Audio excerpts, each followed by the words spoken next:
नमस्कार दोस्तों, मैं कुंवर विशाल आप सबका स्वागत करता हूं आपके अपने चैनल लाल किताब रेमेडीज पे। आज हम चर्चा करेंगे खाना नंबर 1 के बारे में। आपने सभी ग्रहों का फल 12 भावों में अलग अलग प्रकार से क्या फल देते हैं ये आप हमारे प्रीवियस एपिसोड्स में देखा है। मगर दोस्तों, हम जब किसी खाना विशेष को पढ़ते हैं, किसी ग्रह विशेष को पढ़ते हैं, तो उस ग्रह के भी नियम होते हैं और उस खाना के भी नियम होते हैं। पहले जो हमने वीडियो डाले हैं वो ग्रहों के जनरल वीडियो हैं, मगर सभी के लिए जो सभी का फलादेश है वो उसके कुछ रूल्स हैं, ग्रामर के नियम हैं, वो चेंज हो जाते हैं। तो वो कैसे होते हैं आज हम चर्चा करेंगे, विशेषकर खाना नंबर 1 के बारे में, खाना नंबर 1 की ग्रामर के बारे में। ग्रामर का लफ्ज़ मैं इसलिए इस्तेमाल कर रहा हूँ, हम कोई लैंग्वेज सीखते हैं उसकी एक ग्रामर होती है, हम कोई साइंस पढ़ते हैं उसके कुछ लॉजिक्स होते हैं, कुछ रूल्स होते हैं, नियम होते हैं। मैथमेटिक्स करते हैं तो उसके नियम हैं। सेम इसी प्रकार से हम लाल किताब में जब कुंडली पढ़ते हैं तो उसके भी नियम हैं, जिसे लाल किताब की भाषा में ग्रामर कहा गया है। तो आज हम चर्चा करेंगे खाना नंबर 1 के बारे में कि खाना नंबर 1 में कोई प्लैनेट आता है तो वो किस प्रकार से अपना फलादेश देता है, कौन कौन से ग्रह उसको प्रभावित करते हैं, कौन कौन से खाने उसे प्रभावित करते हैं। तो इसके लिए हमें खाना नंबर 1 की ग्रामर की नॉलेज होनी जरूरी है। खाना नंबर 1 को हम लगन भी बोलते हैं, इंग्लिश में असेंडेंट बोलते हैं, और लाल किताब में इसे सिंहासन बोला गया है। खाना नंबर 1 को यानी सिंहासन पर कौन विराजता है? राजा। कहने का मतलब आसान भाषा में, यदि खाना नंबर 1 में कोई भी प्लैनेट है तो वो राजा है। ग्रह फल किसी भी प्रकार का करना हो 12 भावों में, उसके लिए हमें ग्रामर के नियम समझ में होने बहुत ज़रूरी हैं। तो अब ज़्यादा देर ना करते हुए खाना नंबर 1 की ग्रामर के नियम बोलते हैं। जो भी ग्रह खाना नंबर 1 में आएगा वो उसका सिंहासन है, और खाना नंबर 7 जो है उसके टिकने की धरती है, यानी जिस धरती पर वो सिंहासन टिका है वो खाना नंबर 7 है। जो खाना नंबर 1 में प्लैनेट बैठा हुआ है, खाना नंबर 8 उसकी आंखें हैं और खाना नंबर 11 उसकी टांगें हैं। बड़े ध्यान से सुनिएगा ये, क्योंकि इसी पर सारा फलादेश निर्भर करता है।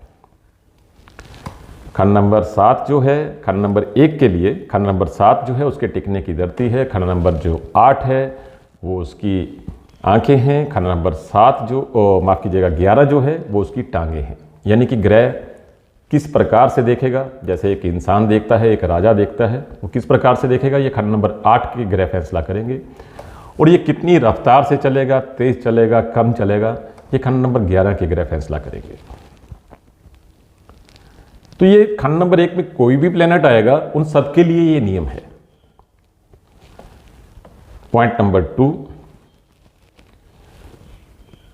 इससे आपका विजन जो है वो क्लियर हो जाएगा, जो पॉइंट नंबर 2 मैं बता रहा हूं। खाना नंबर 8 जो है ये फोकसिंग ग्लास है। खाना नंबर 1 को लेंस बोल दीजिए और खाना नंबर 8 को फोकसिंग ग्लास बोल लीजिए, जैसे कि एडजस्ट करके हम क्लैरिटी देख सकते हैं। और खाना नंबर 11 को रेगुलेटर बोल सकते हैं। रेगुलेटर जैसे कि हमारे घर में पंखे लगे हैं, उनका रेगुलेटर होता है, नंबर होते हैं 1 2 3 4 5। तो उससे हम उस पंखे की स्पीड कम या ज़्यादा कर सकते हैं। सेम इसी तरह से जब खाना नंबर 1 को स्टडी करना है तो खाना नंबर 11 का जो प्लैनेट होगा वो रेगुलेटर का काम करेगा। इसको मैं लाइव एग्जाम्पल से आपसे शेयर करूँगा, जिससे कि आपको इसको समझने में बहुत आसानी होगी। जिनके भी खाना नंबर 1 में कोई भी प्लैनेट है तो वो जब खाना नंबर 1 को स्टडी करेंगे तो इस प्रकार से करेंगे। आज की जो हम चर्चा करेंगे, बृहस्पति की एग्जाम्पल लेंगे। बृहस्पति को खाना नंबर 1 में रख के आपको 2-3 एग्जाम्पल बताएंगे, जिससे कि आपका विज़न क्लियर हो जाएगा। फिर आगे जा कर के हम स्टेप बाय स्टेप बाकी प्लैनेट्स के बारे में बताएंगे। दोस्तों, यदि खाना नंबर 1 में बृहस्पति है तो वो बृहस्पति का एपिसोड आप हमारा देख सकते हैं, हमने पहले वीडियो डाला हुआ है। वो फलादेश जो लागू होगा वो तो होगा ही।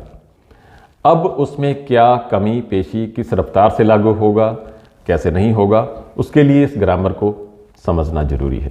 तो ये ख्याल में रखिएगा, यदि खाना नंबर 1 में बृहस्पति है तो हमें पहले इसके दुश्मन और दोस्त पता होने चाहिए। बृहस्पति के जो दुश्मन हैं बुध और शुक्र हैं, और जो दोस्त हैं सूर्य, चंद्र और मंगल हैं। यदि खाना नंबर 7, 8 और 11 में दोस्त ग्रह बैठे हैं तो बृहस्पति बढ़िया है, आसान भाषा में। यदि इसके दुश्मन बैठे हैं बुध और शुक्र तो मंदे हैं बृहस्पति के लिए, केवल बृहस्पति के लिए। ख्याल रखिएगा, ये जो नियम है ये खाना नंबर 1 में जो प्लेनेट आया है उसके लिए है, पूरी ओवरऑल कुंडली के लिए नहीं है। खाना नंबर 1 का ग्रह जो हम स्टडी कर रहे हैं केवल उसके लिए है। दूसरा पॉइंट, यदि खाना नंबर 11 में कोई ग्रह नहीं है, खाना नंबर 11 में कोई ग्रह नहीं है तो जो खाना नंबर 1 में प्लेनेट है, जैसा कुंडली में बुध होगा वैसी ही उसकी हालत होगी। यानी खाना नंबर 1 में यदि बृहस्पति है और बुध अच्छा है तो बृहस्पति अच्छा फल देगा, और यदि बुध बुरा है तो बृहस्पति बुरा फल देगा। एक और पॉइंट है, यदि खाना नंबर 1 में एक से ज़्यादा प्लेनेट बैठे हैं, 2 बैठे हैं, 3 बैठे हैं या 4 बैठे हैं, तो उस ग्रह का जिसको हम स्टडी करने जा रहे हैं खाना नंबर 1 में, चाहे 2 हैं चाहे 3 हैं, तो उनका जो मेन कुंडली का फलादेश होगा ना, उन ग्रहों का भी होगा, वो शुक्र पर निर्भर हो जाएगा। तो ये 4 पॉइंट हैं जो आपको खाना नंबर 1 का ग्रह स्टडी करने के समय दिमाग में रखने हैं। थोड़ा सा कॉम्प्लिकेटेड लगेगा, मगर आप बार बार वीडियो देखेंगे तो आपको समझ आ जाएगा। अब दोस्तों ये एग्जाम्पल मैं शेयर कर रहा हूँ आपसे। ये देखिए, ये बृहस्पति लगन में है, इन भाई साहब के ग्रेजुएट हैं, जो कि बृहस्पति लगन की निशानी है। कोई डिप्लोमा या कम से कम ग्रेजुएशन डिग्री जरूर होनी चाहिए। तो ये भाई साहब हैं, उम्र इस समय लगभग 51 वर्ष की हो चुकी है इनकी। अब यहाँ पर जो ये बृहस्पति है, खाना नंबर 11 में तो कोई ग्रह नहीं है, और खाना नंबर 11 में ग्रह नहीं है तो हमारा नियम कहता है कि जैसा बुध होगा वैसी इसकी हालत होगी। बुध खाना नंबर 9 में चला गया, पित्तर में, तो यहाँ पर इस इंसान का जो बृहस्पति है मंदा हो गया। फलादेश इसका बृहस्पति लगन का जो नेगेटिव फल होगा वही मिलेगा इससे। अब यहाँ पर जो उपाय होंगे वो ना केवल बृहस्पति के होंगे, बल्कि जो खाना नंबर 1 के बृहस्पति को नेगेटिव कर रहा है बुध, उससे होंगे। यहां पर दूसरा नियम भी लागू होता है, बृहस्पति के साथ राहु है। एक से ज्यादा प्लैनेट होंगे तो उसका जो कुंडली का पूरा जो उसकी दूरी होगी वो शुक्र पर निर्भर करेगी। शुक्र भी यहां खाना नंबर 9 में आ गया। ये भी योग जो है खराब करता है, मंगल को खराब करता है, मंगल बद करता है। कहने का मतलब ये बृहस्पति जो है लगन में, इस इंसान ने ग्रेजुएशन कर ली, डिग्री कर ली, बहुत मेहनत की, पिता के साथ व्यापार में रहे, बाद में अपना काम भी कर लिया, बट इतना सब कुछ होने के बावजूद आज तक स्ट्रगल है। कहने का मतलब बृहस्पति को कैसे स्टडी किया, वो तो बृहस्पति का एक अलग नियम है। खाना नंबर 1 के बृहस्पति को कैसे स्टडी किया, ये नियम है। अब पॉइंट नंबर 2,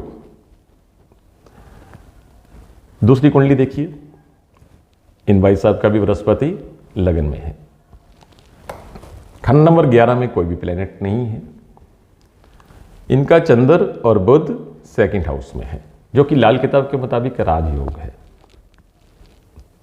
तो यहां पर इनकी जिंदगी के जो हालात हैं, छोटी उम्र में ही, ग्रेजुएशन भी पूरी नहीं हुई, केवल +2 तक मेरे दोस्त की कुंडली है, खास अजीज है हमारे, तो छोटी उम्र में ही काम में लग गए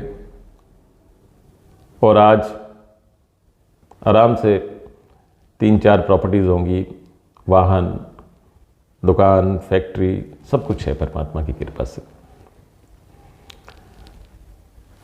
यानी कि लगन का बृहस्पति जो है, खाना नंबर 11 में कोई प्लेनेट नहीं है तो बुध पर निर्भर करेगा फल, और बुध यहाँ पर राजयोगी है। तो उसने अपना फल दिया, बृहस्पति यहाँ पर पॉजिटिव हो गया। सो दोस्तों, ये मेरी एक तरफ से एक छोटी सी कोशिश थी कि आप ग्रहों को देखते हैं। हर इंसान के मन में होता है कि हमारी कुंडली क्या कहती है, हमारा भाग्य क्या कहता है, उसके लिए हम कुंडली देखते हैं, तो उन ग्रहों को स्टडी करते हैं। तो ये ग्रह को खाना नंबर 1 के प्लेनेट को स्टडी करने का एक नज़रिया है। तो आगे आने वाले एपिसोड्स में कुछ अब दूसरे ग्रह लेंगे, उनमें कुछ और तरह से हम उसको क्लियर करेंगे, क्योंकि इसकी कंडीशंस बहुत बन जाएंगी। यदि मित्र ग्रह बैठे हैं तो नेचुरली वो ग्रह जो है वो शुभ हो जाएगा, मगर किस प्रकार से शुभ होगा ये डिपेंड करता है प्लेनेट टू प्लेनेट। यानी कि इसके इतने कॉम्बिनेशन हो जाएंगे कि हम पूरी ज़िंदगी भी ये एपिसोड बनाते रहें तो ये कभी श्रृंखला ख़त्म ही नहीं होगी। तो फिलहाल आपको एक आइडिया देने के लिए ये एपिसोड हमने तैयार किया था। तो जिनका बृहस्पति लगन में है तो वो ये नियम दिमाग में रखेंगे। यदि दुश्मन ग्रह बृहस्पति के यानी बुध और शुक्र खाना नंबर 7, 8 या 11 में हैं तो नेगेटिव हैं। यदि मित्र ग्रह सूर्य, चंद्र, मंगल 7, 8, 11 में हैं तो बृहस्पति के लिए बहुत ही उम्दा है, बढ़िया है। इस प्रकार की और भी जानकारी हम आपसे शेयर करते रहेंगे। हमसे जुड़े रहिएगा, खुश रहिए, आबाद रहिए। धन्यवाद।